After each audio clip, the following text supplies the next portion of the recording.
welcome back. I am Vandana and we are learning Science of Class 5. This is Riddhi series by Children's Voice Publication, and here is a book, Science Wonders. So let's start chapter number 11, the moon. The main features of the chapter are the moon, atmospheric condition of moon, phases of the moon, eclipses, landing on the moon, artificial satellites, moon and tides. So let's start the chapter with gear up exercise. Here you have to match the shape of the moon with the festivals. तो आप देख सकते हैं यहाँ पे कुछ festivals के name और उनकी पिक्चर दी गई है और यहाँ पे कुछ मून के शेप्स दिए हैं, आपको इनको उनके साथ मैच करना है. सो पहला है दिवाली. दिवाली में नो मून नहीं रहता है. ईद में मून क्रीजेंट रहता है और होली में फुल मून रहता है. So like this you have to match. The first topic that we are going to read is the moon. So moon क्या है? ये सिर्फ एक इकलौता नेचुरल सैटेलाइट है अर्थ का और ये जो है अर्थ का क्लोजेस्ट नेबर है सोलर सिस्टम में. इसकी खुद की कोई लाइट नहीं होती है. ये शाइन करता है जब ये सन से लाइट रिफ्लेक्ट करता है. ये जो है एक ब्राइटेस्ट ऑब्जेक्ट है स्काई में सन के बाद. एंड मून जो है इसका जो डिस्टेंस है वो अर्थ से है 3,84,400 kilometres. Now let's move on to the surface of the moon. Moon का सरफेस कैसा है? सो जो मून का सरफेस है वो रफ और अनइवन आपको मिलेगा, जैसा कि आप यहाँ पिक्चर में देख सकते हैं. ये जो है कवर्ड है डस्ट के साथ, layer of dust, mountains, valleys, lava plains, craters, ये सारी चीज़ें आपको यहाँ मिलेंगी. अब क्रेटर्स क्या हैं? ये जो है बहुत ही गहरे गहरे होल्स हैं जो कि जब मेटेरॉइड्स टकराते हैं मून के सरफेस से तो ये क्रिएट हो जाते हैं. जैसे कि आप देख सकते हैं ना यहाँ पे गड्ढे दिख रहे हैं, तो ये क्रेटर्स कहलाते हैं. Next let's move on to the atmospheric conditions on the moon. अब मून पे जो एटमॉस्फेरिक कंडीशन है वो कैसा है? वहाँ पे एटमॉस्फेयर नहीं है एंड इसीलिए वहाँ पे कोई भी एयर भी नहीं है, ना वहाँ पे विंड है, ना ही वहाँ पे वेदर चेंज होता है एंड इसीलिए वहाँ पे लाइफ एग्जिस्ट नहीं करती. सो अभी के जो एविडेंस है उसके अकॉर्डिंग कुछ वाटर हो सकता है मून पे प्रेजेंट हो. So since there is no atmosphere, the side facing the sun is extremely hot and the side away from it is extremely cold. So क्योंकि मून पे एटमॉस्फेयर नहीं है इसलिए वो हिस्सा जो सन की तरफ है वो बहुत ज़्यादा गर्म रहता है एंड वो हिस्सा जो सन से दूर है वो बहुत ज़्यादा ठंडा रहता है. And in absence of atmosphere heat of the sun is not absorbed and at night heat can not escape. So इसी वजह से जब एटमॉस्फेयर ही नहीं यहाँ पे तो जो सन के जो हीट है वो यहाँ से ना तो ये एब्जॉर्ब होता है और ना ही ये एस्केप कर पाता है रात में यहाँ से. So in the absence of air on moon no sound can be heard on moon. क्योंकि वहाँ मून पे आपको हवा नहीं मिलेगी इसलिए हम वहाँ पे साउंड नहीं सुन सकते. अब जो ग्रेविटी है मून की वो कितनी है? हमारे अर्थ की ग्रेविटीज का 1/6 है. सो अगर आपका जो वजन यहाँ पे है उसका 1/6 वजन आपका मून पे होगा. Next let's move on to the fact. So average day temperature है मून पे वो 107 डिग्री सेल्सियस का होता है और रात में -153 डिग्री सेल्सियस होता है. Now let's talk about the phases of the moon. So जो मून है वो ऐसा दिखता है हमें कि वो अपने शेप को डेली चेंज कर रहा है. जब हम अर्थ से देखते हैं मून को तो ऐसा लगता है कि वो अपने शेप को रोज चेंज करता है. जो डिफरेंट शेप्स हैं मून के वो हमें दिखते हैं अर्थ से एंड इसे ही फेजेस ऑफ द मून कहा जाता है. Moon is lit up by the reflected light of the sun. Moon की खुद की रोशनी नहीं है, सूरज उसे रोशनी देता है इसलिए मून हमें सूरज की रोशनी की वजह से दिखाई देता है. सो जैसे ही मून रिवॉल्व करता है अर्थ के चारों तरफ उसका जो शेप है, जो लिट पोर्शन है वो भी चेंज होता रहता है. सो जो शेप है वो वेरी करता है, क्रीजेंट से फुल मून तक जाता है। अब ये जो चेंजिंग शेप है, ये जो लिट पोर्शन है मून का, इसे ही फेज कहा जाता है। और जो अलग अलग फेजेस हैं मून के वो हैं, पहला आता है न्यू मून, जिसमें आपको आसमान में मून नहीं दिखाई देगा। कई बार क्या होता है हम मून नहीं देख पाते हैं आसमान में, क्यों? क्योंकि because the lighted side of the moon is away from the earth. जो लाइटेड साइड है मून का वो अर्थ से दूर है, इसलिए इसे न्यू मून कहा जाता है। नेक्स्ट आता है क्रीजेंट मून। जैसा कि आप यहाँ देख सकते हो मून का बस इतना हिस्सा हमें दिख रहा है। सो जब एक स्मॉल पोर्शन दिखता है मून का जो कि अर्थ की तरफ है, तो वहाँ पे क्या होता है, सूरज की रोशनी पड़ रही होती है, इसलिए वो हिस्सा दिखाई देता है हमें, इसे क्रीजेंट मून कहा जाता है। फिर आता है हाफ मून, जब हमें आधा मून दिखाई देता है तो उसे हाफ मून कहते हैं। फिर आता है गिबियस मून, जब हमें 3/4 मून दिखाई देता है और इतना नहीं दिखाई दे रहा है, तो जब हमें 3/4 मून दिखाई देता है उसे हम गिबियस मून कहते हैं। फिर जब हमें पूरा मून दिखाई देता है तो हम उसे फुल मून कहते हैं। तो ऐसे जो है हम मून के अलग अलग फेजेस के बारे में पढ़ रहे हैं। Now let's move on to activity 1। आपको ऑब्जर्व करना है स्काई को 14 डेज तक एंड नोट डाउन करना है जो भी शेप है मून का उसे। आपने इनमें से कौन कौन से फेजेस देखे। अब ये जो स्टेजेस हैं टुगेदर, इन्हें हम वैक्सिंग फेजेस कहते हैं मून के। एंड ये क्या करते हैं, इंक्रीज करते हैं मून के साइज को। अब इस साइकिल के बाद रिवर्स होता है, मून जो है पहले गिबियस में आता है, फिर हाफ में आता है, फिर क्रीजेंट में आता है और फाइनली एक न्यू मून आ जाता है। ये जो स्टेजेस हैं इन्हें हम वैनिंग कहते हैं। तो जब रिवर्स होता है तो वैनिंग होता है, पहले वैक्सिंग था अब वैनिंग पीरियड चल रहा है मून का, मीन्स साइज डिक्रीज हो रहा है मून का। Now let's learn about eclipses. So shadows जो होते हैं, जो परछाई होती हैं, वो स्पेस में भी बनते हैं। और ये जो एक्लिप्स है ये जो है या तो पार्शियल होता है या फिर टोटली जो है लाइट जो सन की है उसे ब्लॉक करने को ही कहते हैं। तो या तो ये लाइट अर्थ ब्लॉक करता है या फिर मून ब्लॉक करता है। अब एक्लिप्स जो है ये कुछ और नहीं है, ये शैडो है अर्थ का और मून का।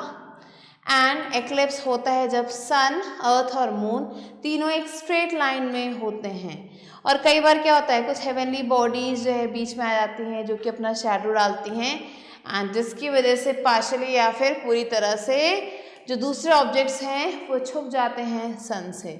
एक्लिप्स दो तरीके के होते हैं, पहला होता है सोलर एक्लिप्स और दूसरा है लूनर एक्लिप्स। तो let's move on to solar eclipse. Solar eclipse होता है जब सन, मून और अर्थ तीनों एक स्ट्रेट लाइन में होते हैं और मून क्या करता है, सन और अर्थ के बीच में आ जाता है। तो मून जब सन और अर्थ के बीच में आ जाता है तो सोलर एक्लिप्स होता है। अब जो है सूरज की रोशनी जो है जब मून बीच में है अर्थ के, तो क्या होता है, ये जो लाइट है, परछाई जो मून की परछाई है वो अर्थ पे पड़ने लगती है और फिर हम कहते हैं कि सोलर एक्लिप्स हो गया है। Now the moon blocks the sunlight from reaching the earth and cast a shadow on the earth. A solar eclipse takes place only on a new moon day. Solar eclipse सिर्फ new moon day पे होता है when the moon hides the sun completely. जब moon जो है पूरी तरह से सन को छुपा देता है, इसे टोटल सोलर एक्लिप्स कहते हैं। और जब आधा छुपाता है तो उसे पार्शियल सोलर एक्लिप्स कहते हैं। अब जो सोलर एक्लिप्स है ये बहुत कम समय के लिए होता है, हो सकता है कुछ मिनट्स के लिए हो। नेक्स्ट आता है लूनर एक्लिप्स। अब लूनर एक्लिप्स में क्या होता है, इसमें भी सन, अर्थ और मून तीनों एक स्ट्रेट लाइन में होते हैं और इसमें जो है अर्थ जो है मून और सन के बीच में आ जाता है, तब होता है ये lunar eclipse. So when the earth becomes between the sun and the moon, it blocks the sunlight from reaching the moon and creates a shadow on it. अर्थ की शैडो मून पे पड़ने लगती है तो इसे लूनर एक्लिप्स कहते हैं। और जब ये शैडो अर्थ की जो है पूरी तरह से कवर कर देती है मून को तो इसे टोटल लूनर एक्लिप्स कहते हैं। और जब जो है ये जब मून को ये पार्शली ढकती है ये अर्थ की शैडो, तो इसे पार्शियल लूनर एक्लिप्स कहा जाता है।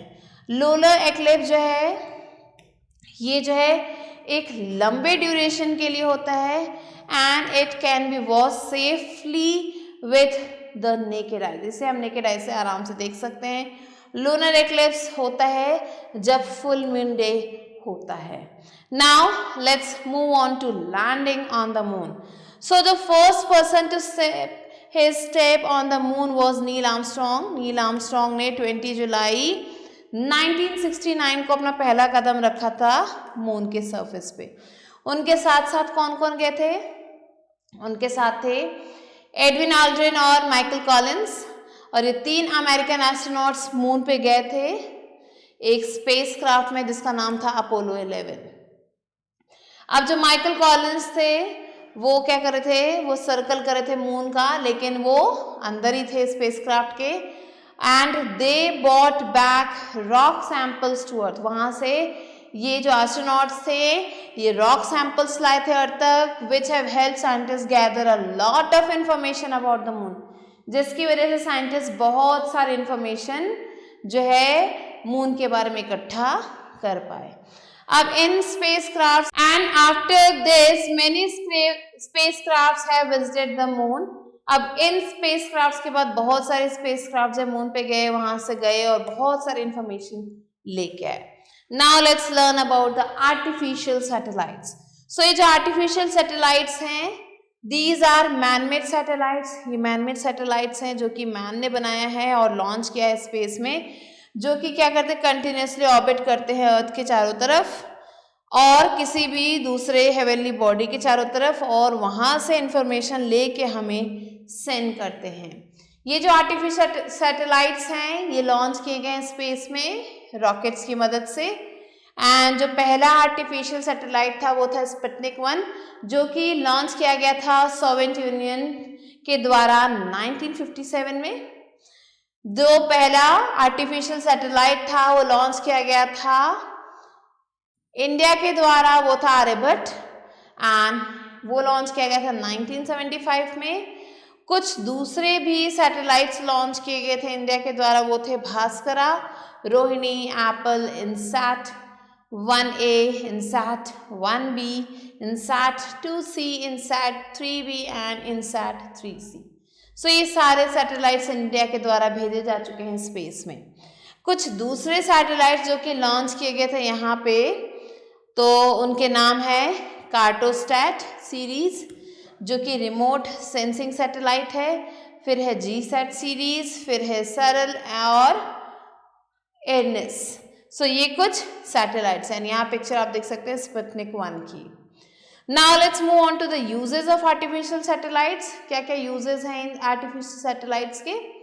सो ये जो सैटेलाइट्स हैं ये किस काम आते हैं? पहला तो ये वेदर सैटेलाइट्स हैं जो वेदर फोरकास्ट में मदद करते हैं। ये हमें वार्निंग्स देते हैं स्टॉर्म्स के बारे में, साइक्लोन्स, फ्लड और बाकी चीज़ों के बारे में।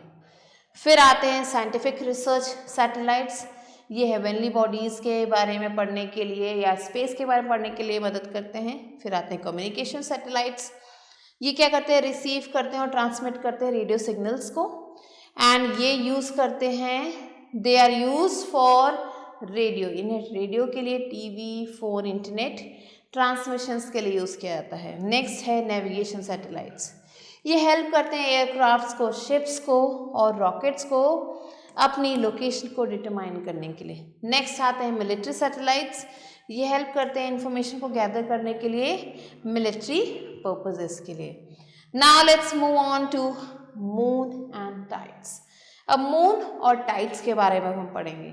सो जो ग्रेविटेशनल पुल है सन का और मून का, ये क्या करता है? एग्जर्ट करता है अर्थ की तरफ, अर्थ का वाटर अपनी तरफ खींचता है, एंड इसकी वजह से ही क्या होता है? जो टाइड्स हैं वो अकर होते हैं सी में। सो जो मून है, क्योंकि ये अर्थ के काफ़ी ज़्यादा पास है सन के कंपैरिजन में, तो इसका इन्फ्लुएंस ज़्यादा होता है वाटर बॉडीज़ पे। एंड यहाँ पे जो है there is a high tide after about 12.5 hours. हर 12.5 घंटे के बाद जो हाई टाइड होता है, और जो सी वाटर है अर्थ के साइड में जो कि फेस कर रहा है मून की तरफ, वो ऊपर की तरफ जाता है, जो कि क्रिएट करता है बल्जेस को ओशन में दोनों ही तरफ, जहाँ पे कहाँ पे सी लेवल जहाँ पे ऊपर चला जाता है। And this is known as high tide, इसे हाई टाइड कहा जाता है। Another high tide occurs on the opposite side of the earth, और अर्थ के ऑपोजिट साइड में दूसरा हाई टाइड होता है। नेक्स्ट अगर हम बात करें लो टाइड की, सो लो टाइड जो है होता है बिटवीन टू टाइड्स, दो टाइड्स के बीच में होता है ये। एंड ये जो हाई टाइड है ये मैक्सिमम होता है किस समय, न्यू मून या फिर फुल मून में। Now let's move on to fact. जो पहला मैन था जो स्पेस में गया था वो था यूरी गैगरिन इन 1961, और जो फर्स्ट इंडियन जो स्पेस में गया था वो थे Rakesh Sharma in 1984. So this was the chapter. Now let's move on to new words. So crescent क्या है, curved shape like a thin slice of a circle. Launch क्या है, act of sending a rocket into space. Astronaut क्या है, एक person who travels to work in space. Spacecraft is a vehicle designed to travel and operate in space. Next, rocket is a large cylindrical shape object that can fly into space. Transmission is transferring something from one place to another. Tide is natural rise and fall of sea levels. Bulges is stick out and often having a kind of round shape. So now let's move on to let us recall. The moon is the natural satellite of the earth and it is the nearest neighbor. It has no light of its own. It reflects the light of the sun. The surface of the moon is covered with craters, mountains, valleys and lava plains. And there is no air and water on the moon, and in the absence of atmosphere there is no sound on the moon. There is no life on the moon. The moon seems to change its shape daily as seen from the earth. The changing shape of the lit portion of the moon is called a phase. The different phases of the moon are new moon, crescent, half moon, gibbous and full moon. Eclipse occurs when light of the sun is blocked by the moon or the earth. An eclipse is of two kinds, solar and lunar eclipse. Solar eclipse occurs when moon comes between the sun and the earth and it causes its shadow on the earth. Next, lunar eclipse occurs when the earth comes between the sun and the moon, blocking the light of the sun from reaching the moon and casting its shadow on the moon. And there are three American astronauts, and they were first to travel to moon in spacecraft called Apollo 11 on 20 July 1969. Artificial satellites are man-made objects which revolve around the earth in a fixed orbit. Artificial satellites are very useful. Gravitational pull of the moon on Earth's water bodies is responsible for causing high tide and low tides in the oceans. High tide occurs after approx 12.5 hours. In between two tides, there is low tide. So these are some of the important points that you have to remember. Now let's move on to book exercise, which is exercises. So, A exercise is take the correct answer. The first question is, the moon's gravity is dash of the earth's gravity, 1/4, 1/6 or 1/8. Correct answer is 1/6. Now, question number 2, when no moon is seen, it is called a new moon, crescent or a gibbous moon. It is called new moon. Question number 3, solar eclipse lasts for several hours, several minutes, few minutes. Correct answer is few minutes. Question number 4, lunar eclipse takes place when there is full moon, new moon, half moon. Correct answer is full moon. And the fifth one is, the first artificial satellite launched by India is INSET 1A, INSET 2B or Aryabhat. The correct answer is Aryabhat. So these are the answers that you have to mark down. Now let's move on to B exercise, which is right, true or false. The first one is there is no atmosphere on the moon, correct? Second, there is very cold in the night on the moon. Yes, this is also correct. Question number 3, we can see solar eclipse with the naked eyes. False. Fourth one, Michael Collins was the first person to land into space. False. Fifth one is Soviet Union launched the first artificial satellite. This is true. Now, C exercises, fill in the blanks. The first question is, deep holes on the surface of the moon are called craters. Second, when only a small portion of the moon is seen, it is called crescent. Third, the changing shape of the lit portion of the moon is called phases. Fourth, lunar eclipse occurs when the earth comes between the moon and the sun. And the fifth one is, tides are caused off by the gravitational pull of the moon. Now, D exercises, write short answers. The first one is, what is a crater? So, crater is large ball shaped depressions on the surface of the planet, and these are caused by meteorites.